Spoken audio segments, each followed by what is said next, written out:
Okay, in 2025, we're looking at numbers 9 and 10 of our top 12 tips for the year that you need to be looking out for in the legal market and within your law firm or your legal team.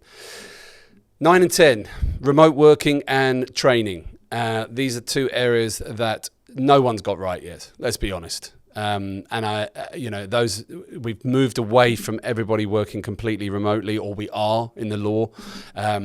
Some are being demanded back to the office full time, back to pre-COVID times, and there's a lot of kickback from people. But no, I can't see any firm has got it right yet. We're constantly moving ourselves at GRM. It's constantly looking at a hybrid model, which I think is probably going to settle us on a hybrid model. Partly in the office, partly at home, and it's all the work then changes, and it becomes more about the deliverables as opposed to the time in office.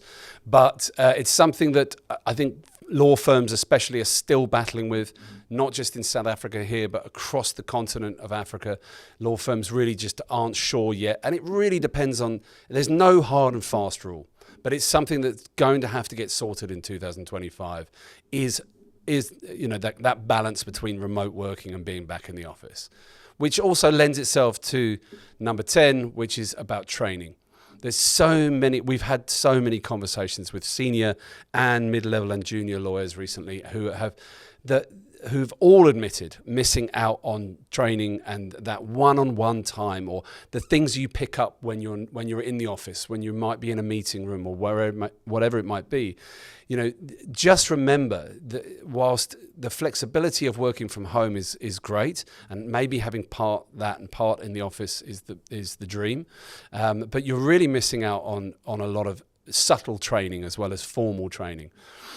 And after the tips we gave earlier, with the advent of AI and tools like Harvey and Perplexity and ChatGPT 5, as there will be soon, and Claude and all the other AI agents that are being released, Harvey being probably the number one for law, you need to be sitting with colleagues and discussing this. You need to be looking at these tools and how are they deployed by others. That's all going to come from training. Training is going to be massive in 2025.